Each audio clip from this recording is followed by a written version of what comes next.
एक मरतबा इससे भी बुलंद और बेहतर अंदाज में सलवात पढ़िए, शानदार से।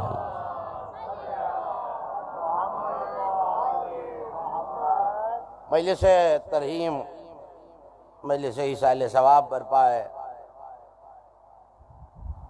तो मोमिन, अज़ादार, मुहिब्बान अहले बैत के लिए, और मैंने कलाम मजीद से इस गुफ्तगू के लिए सरनामे सुखन में जिस आया वाफ़ी हिदाया को तिलावत करने का शरफ हासिल किया, ये कलाम मजीद के तरतीब तिलावत के लिहाज से 66वें सूरह मुबारक का तहरीम की आयत है। लेकिन इससे पहले कि मैं सूरह तहरीम की इस 12वीं आयत का तर्जमा अपने सुनने वालों के हवाले करूं, कुछ फ़िक्रे ऐसे हैं और कुछ सवाल ऐसे हैं कि जो इस बेदार माशरे में पैदा होते हैं या पैदा किए जाते हैं। मैं अपने बुज़ुर्गों से माजरत करके नौजवान जहनों के लिए उन सवालों का जवाब दिया जाना बहुत ज़रूरी समझता हूँ, और शायद किसी मंजिल पर याद आए और मेरे लिए दस्ते दुआ बुलंद करें। और वो ये कि जब जाने वाला या जाने वाली आपके और मेरे ख़ानदानों में कोई मरहूम या मरहूमा, कोई इस दुनिया से मोमिन या मोमिना जाता है या जाती है, तो उसके लिए लातादाद और आदो वज़ाइफ किए जाते हैं, तिलावत कुरान की जाती है, ख़त्म कुरान किए जाते हैं, बहुत सारी इबादत की जाती हैं। आज के इस बेदार माशरे में जो सवाल पैदा होता है या पैदा किया जाता है, इस वक्त मुझे इससे बहस नहीं है कि पैदा होता है या पैदा किया जाता है। बहरहाल सवाल मौजूद है और उसका जवाब दिया जाना हर दो सूरत में ज़रूरी समझता हूँ, और वो ये कि जब इतने आमाल बजाए ला जा चुके, उसके बावजूद ईसाल सवाब के इन्वान से ज़िक्र फ़ज़ाइल आले मोहम्मद ही की ज़रूरत क्यों है? गौर फरमा रहे हैं आप हज़रात, ये थोड़ा थोड़ा सा हौसला अफजाई फरमाते रहेंगे तो मंजिल आसान हो जाएगी। सलवात भी पढ़ दीजिए बुलंद आवाज से।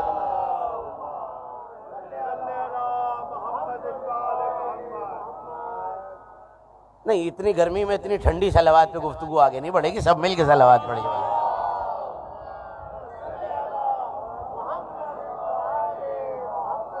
मैंने अर्ज किया इस वक्त इससे बहस नहीं है कि ये सवाल पैदा होता है या पैदा किया जाता है, लेकिन ये सवाल बहरहाल मौजूद है। और मैं इस मेंबर से भी और शहर के दीगर मेंबरों से भी मुसलसल ये अर्ज करता आ रहा हूँ और करता रहूँगा बतसद्दुक़ात आए गर्द पाए हज़रत हुज्जत, जब तक इस मेंबर पे बाकी हूँ। जब इतने आमाल बजाए ला जा चुके, इतने आमाल के बजा लाने के बाद फिर भी मजलिस हुसैन, फजीलत अहले बैत, मसाइब अहले बैत ही की ज़रूरत क्यों है? तो देखिए, अगर मैंने अपने किसी मरहूम के लिए पकवान पकवा कर फातिहा दी है, तो ये तो तय है कि ये पकवान तो वहाँ नहीं पहुँच रहा। परेशान हो गए आप? पकवान, ये खाना तो नहीं पहुँच रहा। मैंने लिबास खैरात किया, लिबास भी नहीं पहुँच रहा। मैंने रकम दी सदक़े के तौर पे, रकम भी नहीं पहुँची। तो हो सकता है कि मैं मेंबर छोड़ूं और मेरा कोई नौजवान दोस्त और भाई जाते जाते मुझसे सवाल कर ले कि साहब जब कुछ पहुंच ही नहीं रहा तो इतनी जहमत की ज़रूरत क्या है, इतने तरद्दुद की ज़रूरत क्या है? तो इसी मजलिस से कोई बुजुर्ग जवाब देगा, ये नहीं पहुंच रहा, इसका नेमुल बदल खुदा वहां देता है। अगर जुमला आप तक पहुंच जाए तो मेरी गुफ्तगू आप तक पहुंच जाए। ज़िक्र अहले बैत के इनेकाद की ज़रूरत ये है, ये जैसा यहाँ किया जाता है वैसे का वैसा वहां पहुंचाया जाता है। तो एक बात तो जामा इमामिया के इस बेदार, अज़ादार, मातमदार मजमे की समझ में आ गई कि खुदा की बारगाह में हर शय का नेमुल बदल है, ज़िक्र अहले बैत का नेमुल बदल नहीं है। सलवात पढ़िए आले मोहम्मद की ज़ात पे तो गुफ्तगू।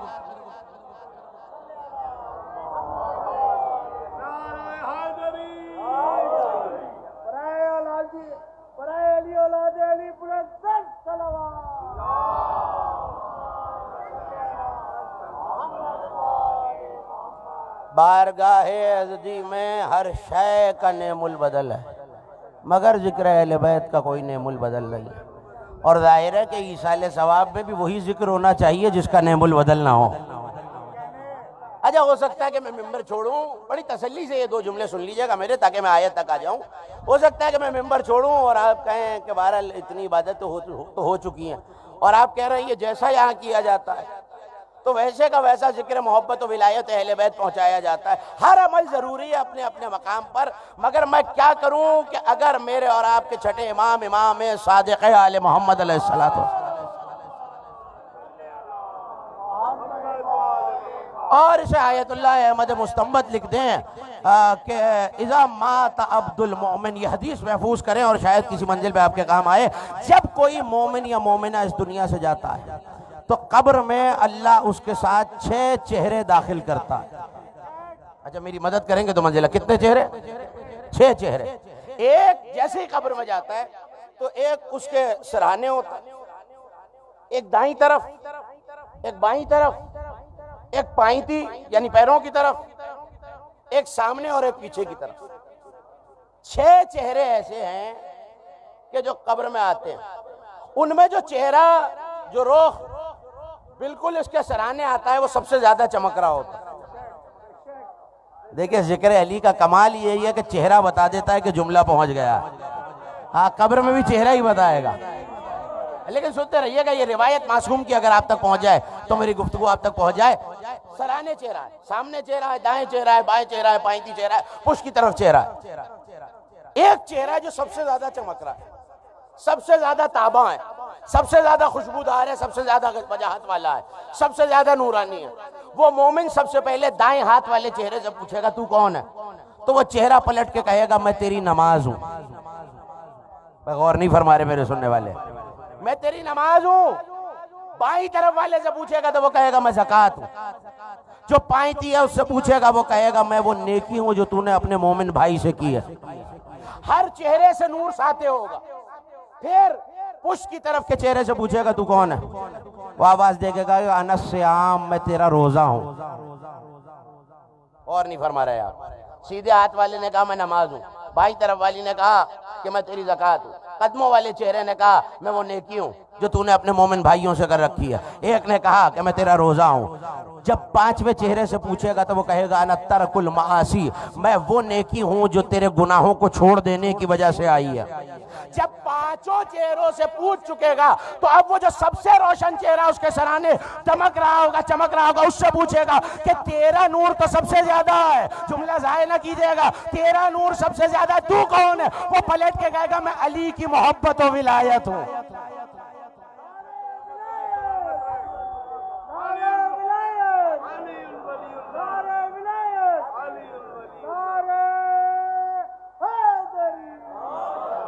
सलावात भी पढ़िए इसी अंदाज में।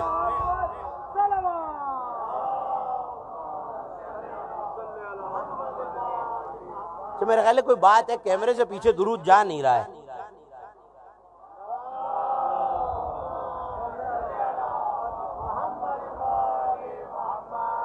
पता नहीं गौर फरमा रहे हैं आप। तो अब जाहिर है कि जो कब्र में सबसे ज्यादा रोशन है, जिक्र भी उसी का रोशन होना चाहिए। मैंने ये 2-4 जुमले खानबादी की तस्लीयत और आपकी तवज्जुहात को मबजूल कराने के लिए कहा। सूरह मुबारक तहरीम से आयत तिलावत करने का शरफ हासिल की। इससे पहले कि आयत का तर्जुमा आपके हवाले करूँ, मेरे बुजुर्ग तशरीफ फरमाए और मैं चाहता हूँ कि इनसे माजरत करके तहरीम के मानी अपने सुनने वालों के हवाले करूँ। तहरीम के मानी है किसी शय से रोक दिया जाना। अच्छा, आपका जाना पहचाना लफ्ज आपके हवाले कर, हराम, तो फला चीज़ हलाल है, फला चीज़ हराम है। तो जाइए और उलमाए लुगत से पूछिए। मैं बड़ा अदना सा तालिब इल्म हूँ, लुगत अरब का यही मदरसा मौजूद है आपके जामे इमामिया में कि हराम को हराम कहते क्यों है। इसका ताल्लुक हुर्मत से, किसी शय से रोक दिया जाना, इसी से लफ्ज हराम है। जो ज़ियारतों पे गए हैं उन्हें तो खामोश नहीं रहना चाहिए था। मासूमीन का हरम देखा, अच्छा और कुछ ना भी देखा हो तो आलम इस्लाम ने अल्लाह का हरम तो देखा हुआ है ना, काबा, और कभी करीब आ रहा है हज का मौसम बहुत। हरम को हरम क्यों कहते हैं साहब? क्योंकि बहुत सारी चीजों के लिए वहां हुर्मत करार दी गई है। मसलन आप अल्लाह के हरम में शिकार नहीं कर सकते। इसी से एक और लफ्ज है एहराम। अब जो कभी गए आज जो उम्रा में हूँ मेरी तायीद करेंगे, और जो नहीं गए मौला जिक्र के दुबैल हम सबको ज़ियारत से मुशर्रफ फरमाए, इस इबादत से मुशर्रफ फरमाए। एहराम, तो जाइए और उलमा से पूछिए कि एहराम को एहराम क्यों कहते हैं, तो आपको बताएंगे कि हालत एहराम में, इस लिबास में बहुत सारी चीज़ों से रोका गया, मना किया गया। इस वजह से, हुर्मत की वजह से एहराम कहते हैं। अच्छा, मैं अज़ादारों से और करीब हो जाऊं, एक और लफ्ज़ है और आपसे ज़्यादा सुना ही नहीं है किसी ने, मुहर्रम। अब मुझे नहीं पता कि जो खामोशी से बैठे हुए हैं उन्हें क्या समझ में नहीं आया, और जिन्होंने दाद दी उन तक क्या जुमला पहुंच गया। मुहर्रम आलम जाहिलियत में भी इस महीने में इस्लाम आने से पहले भी जंग करने की मुमानियत थी, इसीलिए इस्लाम आने से पहले इसे भी मुहर्रम कहते थे। तो हराम इस वजह से कि रोका जाए, हराम इस वजह से कि रोका जाए, हरम इस वजह से कि रोका जाए। जहां जाने के लिए रोका जाए वो हरम, जहां कुछ चीजों की मुमानियत हो वो हरम। जिस आलम में और जिस लिबास में कुछ चीजों की मुमानियत हो, मसलन एहराम बांधने के बाद दाढ़ी मूड़ने की इजाजत नहीं, शिकार करने की इजाजत नहीं, बहुत सारी। अब मैं इस वक्त अरकान हज और मनासिक हज पे गुफ्तगू कर रहा हूं तो तफसील आपके हवाले करता, हुज्जत। लेकिन सिर्फ सादा सा सवाल आपसे करके मुझे आगे बढ़ जाना है कि क्या इस्लाम किसी चीज को हराम करता है तो उसमें हमारा फायदा है तो हराम करता है, या नुकसान है तो हराम करता है? देखिए, ये सवाल आप तक पहुंच जाए तो मेरी गुफ्तगू आप तक पहुंच जाए। मैं मिसाल देता हूं, शायद जो हैरत से मुझे देख रहे हैं उन तक भी मेरा कोई जुमला पहुंच जाए। शराब हराम है। अच्छा, शायद मैंने कोई नई बात कर दी, हराम है या नहीं आप जानते हैं, मुझसे बेहतर जानते हैं, मजलिसी मजमा मेरे सामने। शराब हराम है। साहब क्यों हराम है? इंसान के लिए, उसकी सेहत के लिए बाइस ज़रर है। दूसरा ये कि अल्लाह ने इसको नजिस करार दिया, तो इसलिए आप पर हराम है। इसका मतलब है कि जिस चीज से रोक दिया जाए, मुझे नजासत से रोका जाए, गुनाह से रोका जाए, तो इसको हुर्मत कहते हैं। खुदा के लिए मुझे यकीन है कि आप मेरा जुमला जाया नहीं करेंगे। मुझे नजासत से रोका जाए तो इस मामले को हुर्मत कहते हैं। लेकिन अगर किसी से नजासत ही को दूर कर दिया जाए, मुझे नहीं पता कहाँ बैठे हैं आप, मुझसे नजासत को दूर किया जाए ये और है, और मुझे नजासत से दूर किया जाए तो और है। आप कहेंगे फिर वो मामला क्या है? अगर मुझे नजासत से रोका जाए इसे हुर्मत कहते हैं, और नजासत को किसी से रोका जाए भाई इसी को इस्मत कहते हैं। सलावत भेजिए मोहम्मद व आले मोहम्मद पे। तुम्हारे देखिए, मैं जानता हूं कि आप ईसाले सवाब में कुल्लु नफ्सिन जायक़तुल मौत के आदी हो चुके हैं, लेकिन मौत के जिक्र से ईसाले सवाब नहीं, अहले बैत के जिक्र से ईसाले सवाब होता है। शानदार सी सलावत पढ़िए ताकि जिक्र अहले बैत आपके हवाले कर दो। परवरदिगार आपकी जोश मवद्दत को सलामत रखे। किस बेदारी के साथ समाअत फरमा रहे हैं आप। मैंने इसी सूरह मुबारक तहरीम से 12वीं आयत को तिलावत करने का शरफ हासिल किया। किसी मकाम पर मलीर में, इमाम बारगाह दरबार हुसैनी में और सिफारत खाने में बहुत तफसील से इस आयत पे गुफ्तगू की थी, लेकिन आज जो कहना है वो वहाँ अर्ज नहीं किया था। परवरदिगार ने 2 मिसालें बयान की, और अगर ये 2 मिसालें आप तक पहुँच जाए तो बस इसी में सारी गुफ्तगू है। ज़रबल्लाहु मसलल्लज़ीना आमनू इमरात फ़िरौन। अल्लाह तुम्हारे लिए मिसाल बयान करता है, नमूना बयान करता है, एग्जाम्पल बयान करता है। किसकी? फ़िरौन की ज़ौजा की। अब जो मिंबर पे बैठा होता है उसे दबती हुई आवाजें और परेशान चेहरे दोनों बड़े वाजे समझ में आते हैं। तो जब ये नौजवान दब दब के बोलते हैं तो पता चलता है जुमला वाजे नहीं हुआ। आयत मुकम्मल करनी चाहिए, फिर यहीं वापस आता हूँ। ज़रबल्लाहु मसलल्लज़ीना आमनू, अल्लाह मिसाल बयान कर रहा है। किसके लिए? ईमान वालों के लिए। लल्लज़ीना आमनू, अल्लाह मिसाल बयान कर रहा है ईमान वालों के लिए। किसकी? फ़िरौन की ज़ौजा। अच्छा, इसी से पिछली आयत, अगर मैं रिवायत का सहारा लूं तो शायद मैं मुजरिम हो जाऊं, लेकिन अगर इसी से पिछली 11वीं आयत में अल्लाह कह दे ज़रबल्लाहु मसलल्लज़ीना कफरू, अल्लाह काफिरों के लिए भी एक एग्जाम्पल और मिसाल बयान कर रहा है, एक नमूना बयान कर रहा है। अच्छा, यहाँ तो किया किसकी मिसाल? आप मेरी मदद करेंगे तो बात आगे बढ़ेगी, वरना नहीं। फ़िरौन की ज़ौजा की, यानी जनाबे आसिया सलामुल्लाह अलैहा की। लेकिन यहाँ कह रहा है ज़रबल्लाहु मसलल्लज़ीना कफरू इमरात नूहिन व इमरात लूत। अल्लाह मिसाल बयान करता है लूत अलैहिस्सलाम नबी अल्लाह की ज़ौजा की, और नूह अलैहिस्सलाम नबी अल्लाह की ज़ौजा की। आपने गौर ही नहीं किया। काफिरों के लिए नबी के घर की मिसाल, पता नहीं गौर फरमा रहे हैं आप या नहीं। काफिरों के लिए आप बोलेंगे तो मंजिल आसान हो जाएगी। जिक्र अहले बैत में बोलने से कोई नुकसान नहीं होता। काफिरों के घर के लिए नबी के घर की मिसाल, और मोमिनों के लिए फ़िरौन के घर की मिसाल।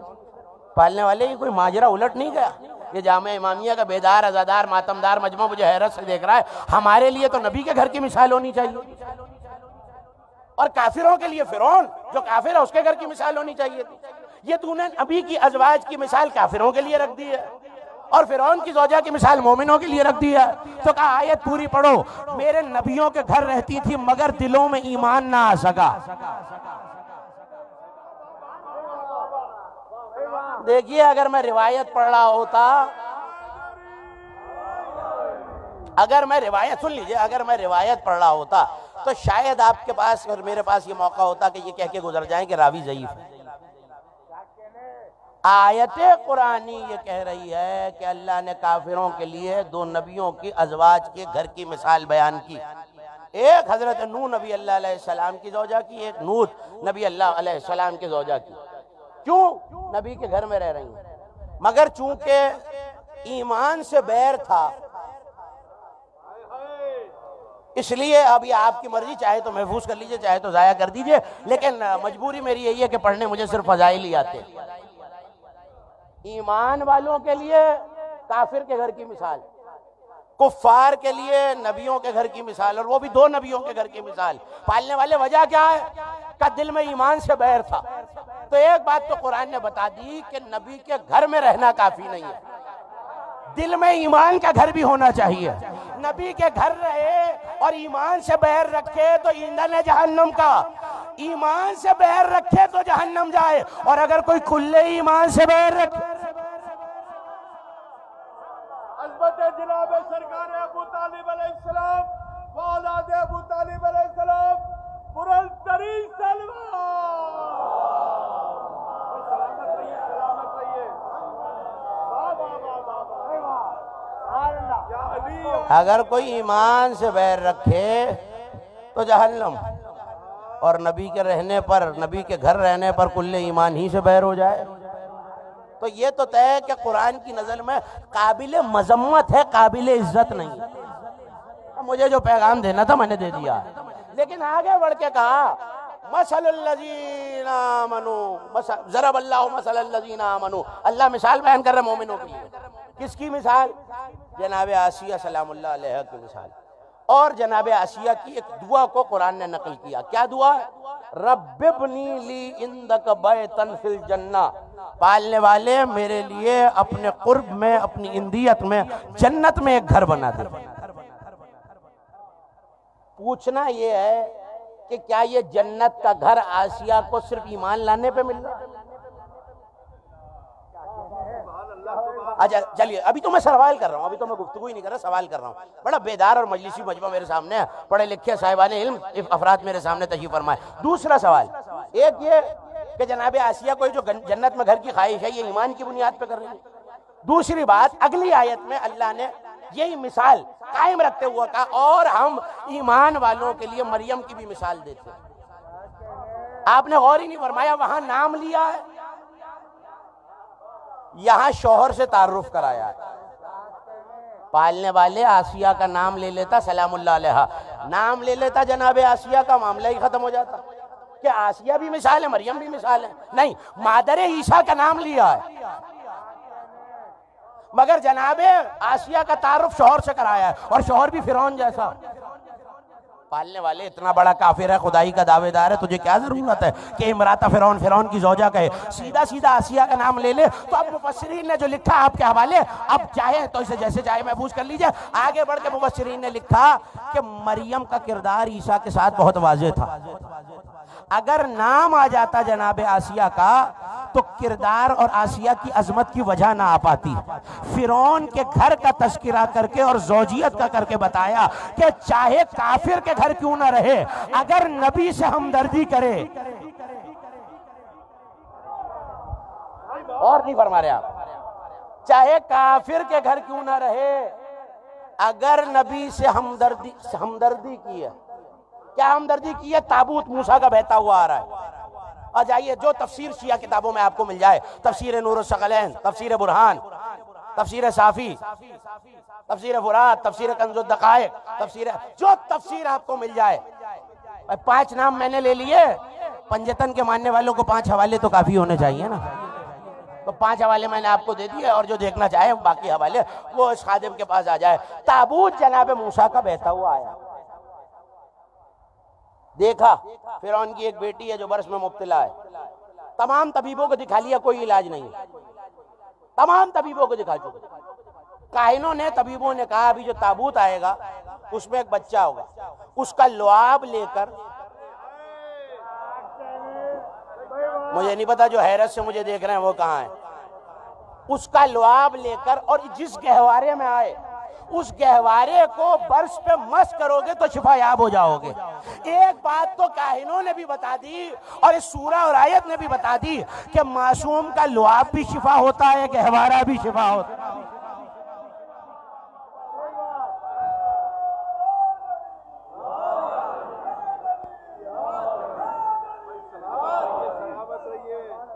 निकाला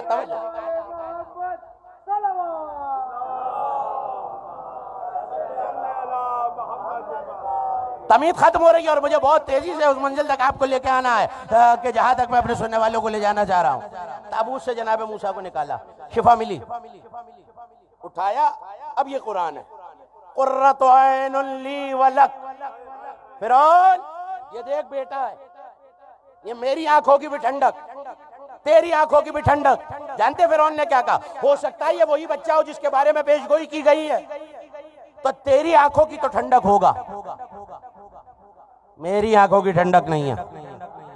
जैसे ही इमाम मासूम के सामने ये आयत पड़ी, पलट के कहने लगे अगर उस दिन फिरौन मूसा को अपनी आंखों की ठंडक मान लेता तो मूसा की बरकत से इस्लाम ले आता। आपको पता चला जो मासूम के फजाइल मान ले वो कुफ्र से ईमान पे आ जाता। सलावत भेजे मोहम्मद वाले मोहम्मद पे। तो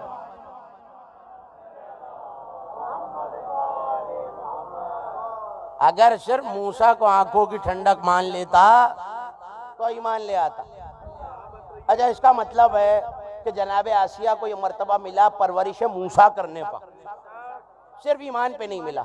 और नाम इसलिए नहीं लिया कि किरदार आसिया बाकी रह जाए, कि सोचने वाले जब आयत पढ़े, पढ़ने वाले जब आयत पढ़े तो सोचें ज़ौजा फिरौन की है और जन्नत में घर मांग रही है और अल्लाह ने मर्तबा भी दिया है और मोमिनों के लिए मिसाल भी, तो तलाश तो करेंगे कि अमल क्या किया है, तो पता ये चलेगा मूसा की परवरिश की थी, इसलिए काबिल एहतराम हो गई। जो फिरौन के घर में मूसा को पाले वो तो ईमान का नमूना है, और जो अल्लाह के शहर में मुस्तफा को पाले वो क्या है?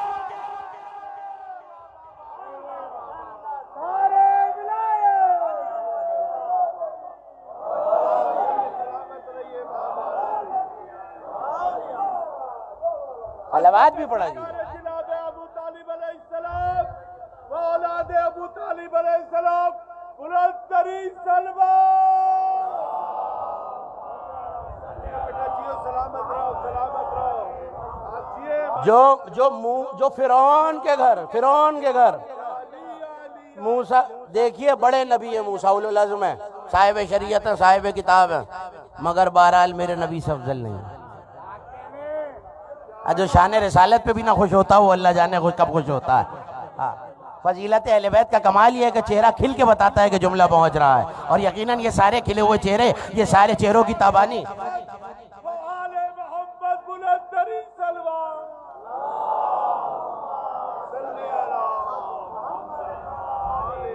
आपके चेहरों की शादाबी बता रही है कि मेरा जुमला आप तक पहुंच गया है। लेकिन मुझे तो आगे लेके जाना है अपने सुनने वालों को मर्तबा मोहसिन इस्लाम तक। पाला कहाँ है? फिरौन के घर। किसे पाला है साहब? मूसा को पाला अलैहिस्सलाम। कुछ भी हो मूसा, मगर मूसा को नबूवत मेरे नबी के सदक़े में मिली है। अच्छा, मैंने असातिज़ा से यही सीखा है कि जहाँ फजाइल पे हैरत हो ना, उस हैरत में इजाफा करना चाहिए, और जो मिंबर पे बैठा होता है उसे चेहरों की हैरत भी बड़ी वाज़ेह नजर आती है। आप इस पे हैरान है कि मूसा को नबूवत मिली है सदक़े में। अली मिंबर पर हैं, खुतबा दे रहे हैं, बिहारुल अनवार जिल्द नंबर 15 अरबी, जाइए और देखिए और उलमा से सवाल कीजिए। मिंबर पे अली हैं, खिलकत मुस्तफ़ा का सवाल हुआ, कहा अल्लाह ने अपने नूर से मुस्तफ़ा के नूर को अलग किया। कहा या अली कैसे? कहा जैसे चिराग से चिराग जलता है। ये ऐसा जैदी की राय नहीं है, अली का खुतबा सुना रहा हूं मैं आपको, मिंबर पे बैठे हैं। का कैसे? का जैसे चिराग से चिराग जलता है। अच्छा, कम से कम कराची में तो समझाने की जरूरत नहीं होनी चाहिए। बिजली चली गई, मैंने चिराग जलाया, थोड़ी देर बाद रजी साहब आ गए, कहने लगे साहब ये मेरा चिराग भी जला दीजिए अपने चिराग से। बस इतना पूछना है आपसे, थोड़ी सी मदद करेंगे ना मेरी? इतना पूछना है कितने मजदूर लगेंगे इस काम में? कहाँ बैठे हैं आप? कितनी मशीनें लगेंगी साहब? आप कहेंगे कुछ भी नहीं, लौ से लौ मिलाइए।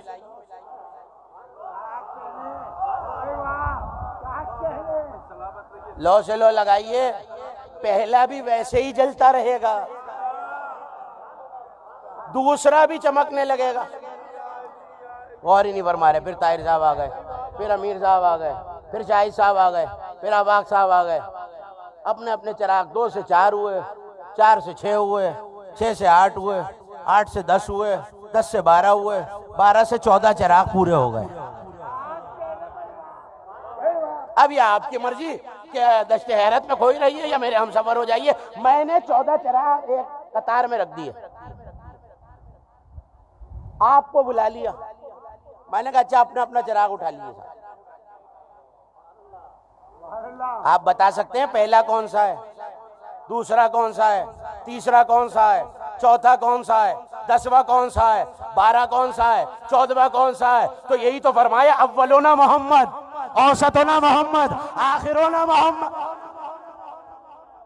क्या सुन रहे हैं? इस मंजिल पे रोकना नहीं है मुझे आपको। अली मिंबर पर है, कहा अच्छा या अली आपने नूर से ऐसे ऐसे निकाल दिया जैसे सूरज से शुआ निकलती है, चिराग से चिराग जलता है। का फिर क्या किया? का बहरे नूर में इस नूर मुस्तफा को दाखिल किया। बाहर आए तो अजमत की निगाह से मुस्तफा को देखा, पेशानिये नूर मुस्तफा पे कुछ कतरे आए। लफ्ज किताबों के ना होते तो मैं मुजरिम पलट के कहा कि या अली कितने कतरे? का एक कम 1,24,000 कतरे। मुझे नहीं पता आप हैरत में क्यों है। का या अली फिर कतरों से क्या किया? का एक एक कतरे से एक एक नबी बना दिया। नहीं, इतना इस्तेकाक तो है मुझे आधे घंटे के बाद कि मैं चेहरा जुमला कहने से पहले आपके चेहरों की ज़ियारत करूं और जुमला कह के फिर ज़ियारत करूं। आप सिर्फ नबूवत पे हैरान हैं, वजूद मूसा वजूद मुस्तफ़ा का सदका है। इसका मतलब है जनाब मूसा कितने ही उलुल अज़्म हो, मेरे नबी के उम्मती हैं। भाई यहीं तक तो लाना था, मेरे नबी के उम्मती हैं। बस जामा इमामिया का ये बेदार मजमा फैसला करके बता दे, जो उम्मती को पाले वो तो ईमान की अलामत है, और जो खुद मुस्तफा को पाले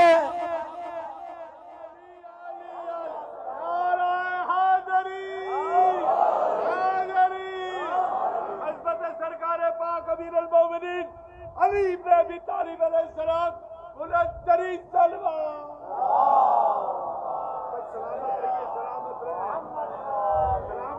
देखिए साहब, सलात और सलवात बाजमात पढ़ी जाए तो सवाब ज्यादा होता है। बाजमात सलवात पढ़िए।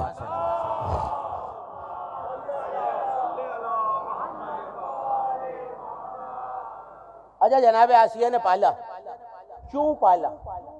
बाकी किसी कनीज को दे देती। हाकिम वक्त बादशाह की ज़ौजा है, किसी कनीज को दे देती। तो शिया सुन्नी इसमें कोई इख्तिलाफ नहीं है। बेटा नहीं था, औलादे नरीना नहीं थी, बेटा नहीं था। इसका मतलब है आसिया ने मूसा को जज्बे लावलदी की वजह से पाला है। जुमला कहने जा रहा हूं, और अगर जुबान का जुमला ज़ाया हो गया तो मुझे अफसोस होगा कि सारी तकरीर ही ज़ाया हो गई। आसिया ने हजरत मूसा को जज्बे लावलदी के तहत पाला है। अबू तालिब ने मोहम्मद को जज्बा ईमानी में पाला।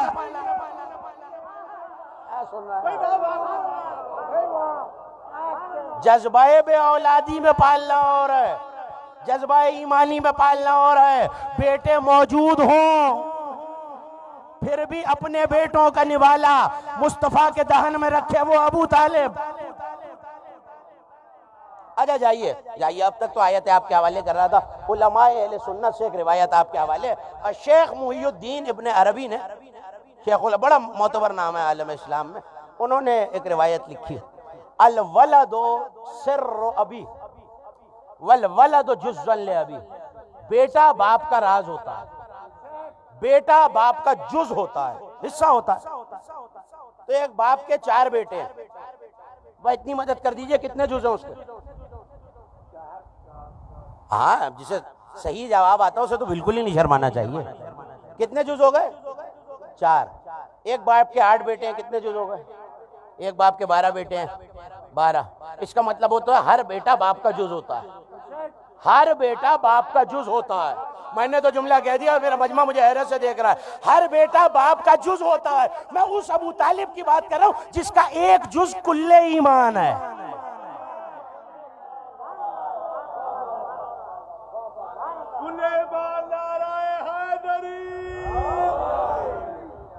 जिसका एक जुज कुल्ले ईमान है। अभी कबल मगरिब बारगाह फातिमा मंचोली में अर्ज करके आ रहा हूँ, एक जुमला आपकी नजर कर रहा हूँ। हजरत ने सलावत भेज दीजिए मोहम्मद वाले मोहम्मद। आ जाइए शबर भाई, आ जाइए, आ जाइए।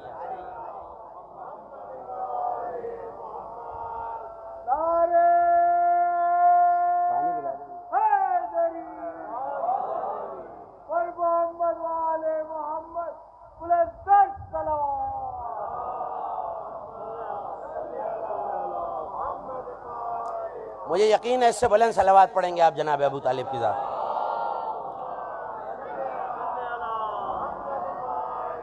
तकरीर तो खत्म हो रही है। जनाब आसिया ने हजरत मूसा को जज्बा लावलदी में पाला है, जनाब अबू तालिब ने मुस्तफ़ा को जज्बा ईमानी में पाला है। वो कह रही हैं रब्बिबनी ली इंदका बैतन फिल जन्ना, मालिक जन्नत में एक घर अता कर। आसिया क्या कमाल है तुम में, क्या तेरे नबी को पाला है? अच्छा वो उम्मती को पाले। अभी अर्ज कर चुका कि जनाब मूसा सरकार दो आलम के लिए तो उम्मती हैं, और शिया सुन्नी किताबों में यह हदीस मौजूद है कि आज अगर मूसा आ जाए तो मेरी उम्मत के एक फर्द के सिवा कुछ नहीं है। मेरे नबी के आगे तो हमारे लिए उलुल अज़्म नबी हैं, काबिल एहतराम है, मगर मुस्तफ़ा के तो उम्मती हैं, सरकार दो आलम के तो उम्मती हैं। तो जो उम्मती को पाले उसका तकाजा तो यह है कि जन्नत में घर अता कर। तो जिसने खुद हबीब को पाला है उसे क्या अता किया है? बड़ी जिम्मेदारी से जुमला कह के जा रहा हूं, और जो गुफ्तगू करना चाहे मजलिस के बाद मेरे पास आ जाए। जुमला आपके हवाले। जन्नत में घर आसिया को मिला, मूसा को पालने के लिए खुदा ने आवाज दी, अबू तालिब तुमने मेरे मुस्तफा को पाला, जाओ अपने घर की चाबियां तुम्हें दे दिया। साहब इस तारीखी हकीकत पे गर्द कैसे उड़ाएगा कोई कि काबे के मुतवल्ली हैं अबू तालिब। इसीलिए मैं 12 मिंबरों से ये जुमला कह रहा हूं कि इस मुगालते की तस्हीह करें मेरे नौजवान भाई और दोस्त कि जब अली काबे में आए तो काबे में कोई बुत नहीं थे, काबे के अंदर कोई एक बुत भी नहीं था, काबे की मुंडेर पे बुत थे। बुत अंदर आए कैसे जब चाबी अली के बाबा के पास है। और जैसे ही आए हैं तो कभी अर्ज किया था 13 रजब को कि जैसे ही जनाब बिनते असद काबे के करीब आई हैं तो सारे बुत माथे के बल जो मुंडेरों पे थे, अंदर कोई बुत नहीं था, सारे बुत माथे के बल सारे बुत गिरे। और शहजादी ने एक जुमला कहा, वाह आने वाले कितना बाबरकत है तू, अभी आया नहीं और गैरों के खुदाओं ने सर झुका लिए हैं। ये जुमला सिर्फ अली को जेब देता है। रब्बिबनी ली इंदका बैतन फिल जन्ना। अच्छा 2 किस्म के बैत हैं, 2 किस्म के बैत हैं। एक बैत तो वो है जो जिस घर को आप बैत कहते हैं, जिसमें मैं और आप रहते हैं। अरबी में एक और चीज को भी बैत कहते हैं। गुफ्तगू तमाम हो रही है। अरबी में एक और चीज को भी बैत कहते हैं। आप कहेंगे वो किसे कहते हैं? शेर, जो 2 मिसरे हैं, आपके यहाँ भी मुसद्दस में 4 मिसरों के बाद जो 2 मिसरे हैं उसे बैत कहा जाता है। अरबी में 2 मिसरों के शेर को बैत कहते हैं। अल्लाह ने अपना बैत तो किया अबू तालिब के हवाले का, मगर अबू तालिब एक और एहसान है, तुमने पहली नात भी कही है मुस्तफ़ा की। ये बात गलत है कि हसन ने पहली नात कही है, नहीं, हसन ने पहली नात कही है, मगर कही किसकी जमीन में? जनाब अबू तालिब। मैं बड़ी जिम्मेदारी से कह रहा हूँ, बहुत अदना सा तालिब इल्म में अदबियात अरब का, जाइए उलमा से पूछिए, जनाब हसन बिन साबित ने पहली नात जनाब अबू तालिब की जमीन में कही है। तो पालने वाले, पालने का जजा तो पता चल गई, पालने का सवाब तो पता चल गया, पालने का मर्तबा तो पता चल गया। ये जो नात कही है अबू तालिब ने, इसकी जजा क्या दी है? अगर ये लफ्ज आप ही ना समझे तो शायद कोई समझ ही नहीं सकेगा। कहा अबू तालिब, तुमने शेर कहा हबीब की शान में, जाओ हम वादा करते हैं तुम्हारे बेटों की शान में जो बैत यहां कहेगा हम इस बैत के बदले जन्नत में बैत। भाई इमाम रजा की हदीस है या नहीं?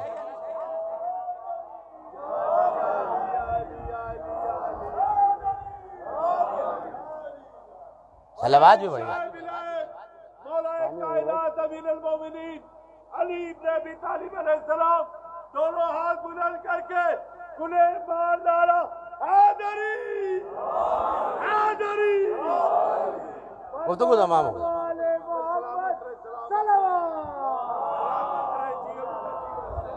आप जिए माशाअल्लाह। अबू तालिब, तुमने शेर कहा मेरे हबीब की शान में, अब कयामत तक जो तुम्हारे बेटों की शान में शेर कहेगा, शेर के बैत के बदले जन्नत का बैत देंगे। जो आया इमाम की बारगाह में, देबल आए, हिमयरी आए, कुमैत आए, फरजदक आए, हर एक से, जिस मासूम के दौर में भी आए, एक सवाल जरूर हुआ, देबल, फरजदक, हिमयरी, कुमैत, शेर कहते हो?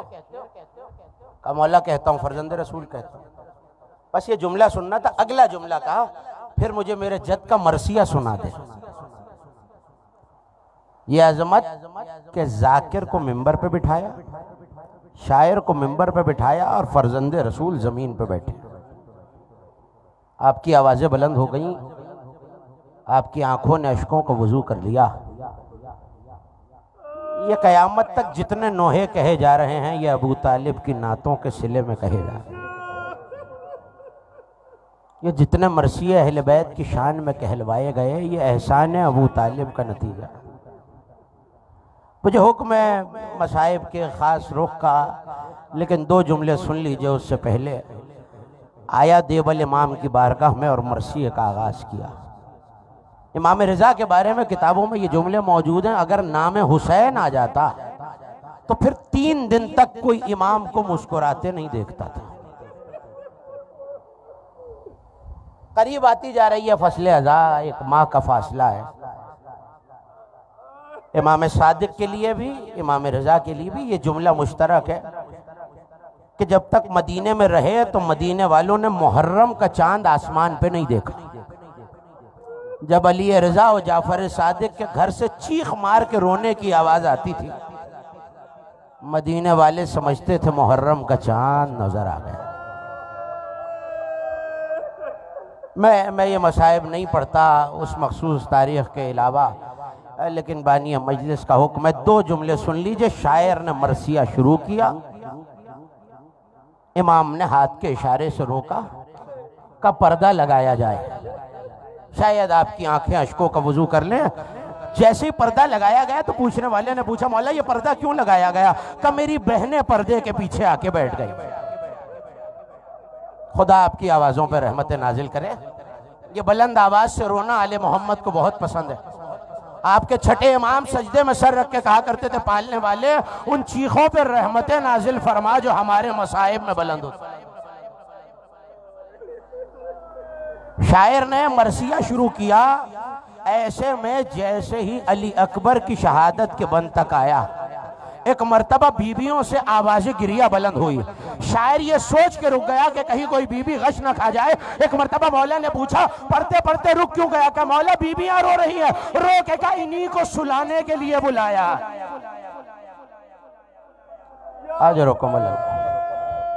अजरकुमुल अल्लाह, इन्हीं को तो मरसिया सुनाने के लिए बोला। दूसरी, मुझे सारा वाक़या आपके हवाले इस वक्त नहीं करना। दूसरी मुसीबत को पढ़ना शुरू किया। एक एक मुसीबत से गुजरा तो आवाज़ें गिरिया बुलंद होती रही। लेकिन जब उस मुसीबत तक आया कि हुसैन तनहा रह गए और अली असगर के गले में बर्छी, अली असगर के गले में तीर लगा। अली अकबर की बर्छी का तस्करा कर चुका। अली असगर के गले के तीर का नाम आना था। कनीज ने पर्दा हटाया और एक बच्चे को इमाम की आगोश में लाके रख दिया। बस ये कहना था। एक मर्तबा इमाम ने बच्चे को उठाया तो आवाजें गिरिया बुलंद हो गई, वाह मोहम्मद, वाह हुसैना।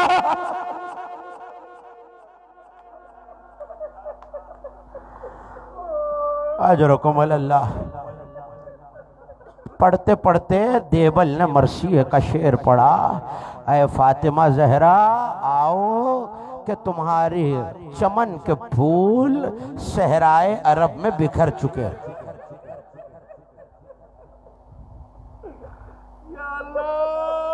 बहुत सी कब्रें हैं मदीने में, मगर उसके बाद अली के बेटों की कब्रें कहीं काज़मैन में बनी, कहीं खुरासान में बनी। जब चलने लगे, बस मैं उस मंजिल तक आ गया जिसके लिए मुझसे कहा गया। जब चलने लगे तो एक मर्तबा खत आया है हाकिम की जानिब से, बैत की जाए। चले थे हुसैन दारुल अमारा की तरफ के ऐसे में वो वक्त आया कि जब रोजाना ज़ैनब कुबरा भाई की ज़ियारत को आती। हुसैन को कहीं जाने की तैयारी में देखा, तड़प गई का भैया कहाँ जाते हो? को ज़ैनब दारुल अमारा से ये पैगाम आया। दारुल अमारा का नाम आना था। अली की बेटी तड़प गई, आवाज दी, अब्बास, अली अकबर, कासिम, औनो मोहम्मद, इमरान, जाफर, देखो मेरा भाई तनहा न जाए, मैं अपने हुसैन को तुमसे वापस लूंगी।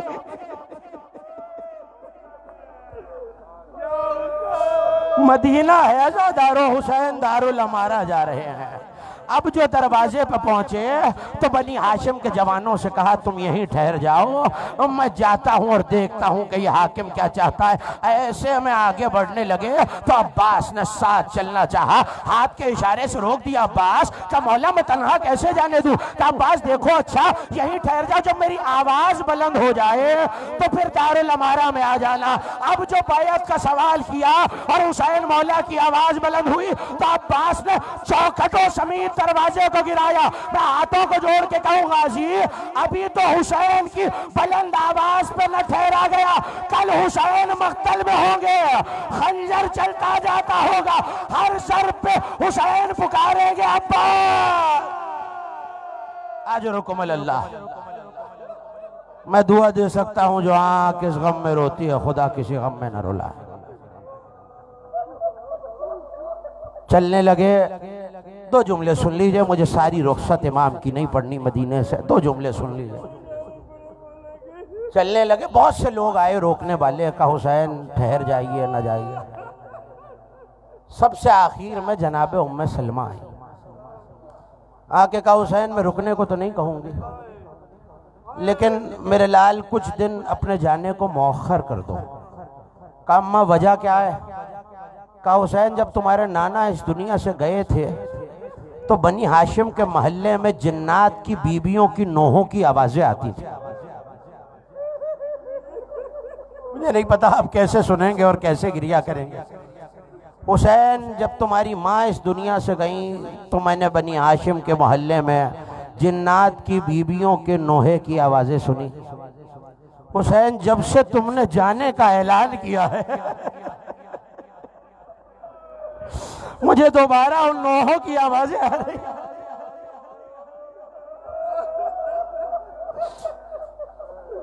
चलने लगे, ये मंजर ना पढ़ूं तो शायद मदीने से हुसैन की रुखसत मुकम्मल नहीं होती।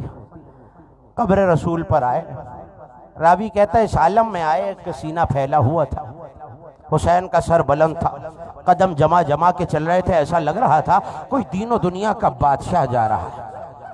कहने लगा लेकिन मैंने एक और मंजर देखा, जब नबी की कब्र से विदा हो चुके और रात ढली तो हुसैन बकिया की तरफ चले, मगर अब जाने का अंदाज मुख्तलिफ था। एक मर्तबा बकी के दरवाजे से खुद को जमीन पे गिरा लिया और घुटनों कोहनियों के बल चलते रहे और पुकारते जाते थे अम्मा तेरा प्यासा हुसैन आ गया।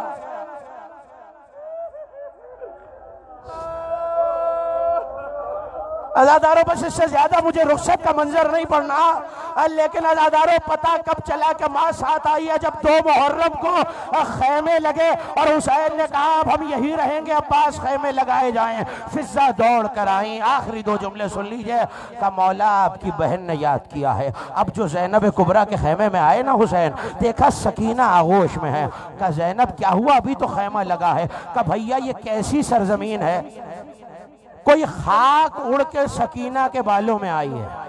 ये जुमला कहना था, मेरा मौला हुसैन तड़प गया। का ज़ैनब ये यतीमी की खाक है।